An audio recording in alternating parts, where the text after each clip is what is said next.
Halo teman-teman, selamat sore dan langsung saja saya akan memperkenalkan diri. Perkenalkan, nama saya Atun Hayatun dari jurusan MIPA Program Studi Pendidikan Biologi. Di sini saya akan menjelaskan tentang krustacea. Pertama, kita akan membahas tentang pengertian krustacea.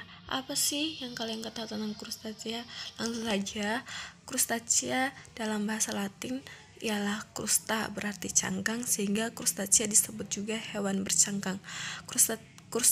Krustacea telah dikenal kurang dari 26.000 jenis. Jenis krustacea yang paling umum adalah udang dan kepiting.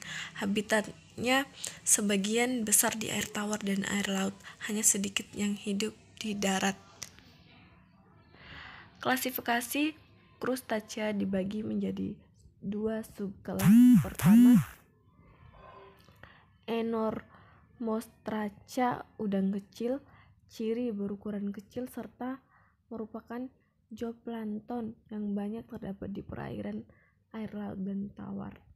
Anggotanya terdiri dari ordo Copepoda, ordo Cladechora, ordo Ostracoda, dan ordo Amphipoda. 2. Malacostraca, udang-udang besar.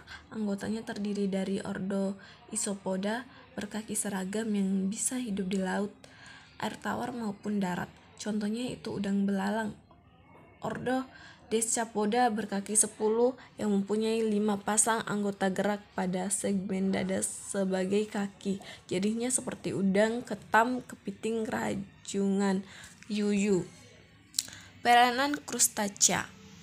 Adapun peranan krustacea yang patut kita ketahui yaitu ada yang menguntungkan dan ada yang merugikan. Pertama, yang menguntungkan. Sebagian bahan makanan berprotein tinggi sebagai zooplankton, yaitu sumber makan ikan. Dan yang merugikan, pertama, merusak galangan kapal. Kedua,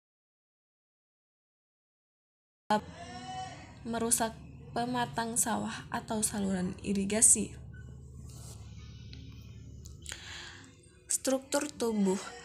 Tubuh krustacea terdiri atas dua bagian, yaitu kepala dada yang menyatu, cephalothoraks, dan perut atau badan belakang abdomen. Bagian cephalothoraks dilindungi oleh kulit keras yang disebut kerapas dan 5 pasang kaki yang terdiri dari 1 pasang kaki capit, kelipet, dan 4 pasang kaki jalan. Habitat Copepoda bermacam-macam, antara lain: pertama, habitat laut. Meskipun Copepoda dapat ditemukan hampir di mana air tersedia, tetapi sebagian besar yang dikenal hidup di laut karena mereka adalah biomasa terbesar di lautan. Beberapa menyebut mereka serangga laut. Dan yang kedua, habitat air tawar. Spesies dari Chalanoida, Cichlopoida, dan Harpacticoida telah berhasil dijajah semua jenis habitat air tawar dari sungai kecil untuk danau gletser tinggi di Himalaya. Meskipun keanekaragaman jenis di air tawar tidak setinggi dalam kelimpahan laut, Copepoda terkadang cukup besar untuk noda air. Mungkin itu saja yang bisa saya jelaskan tentang krustacea. Lebih dan kurangnya saya mohon maaf. Billahi fisabilil haq fastabiqul khairat. Wassalamualaikum warahmatullahi wabarakatuh.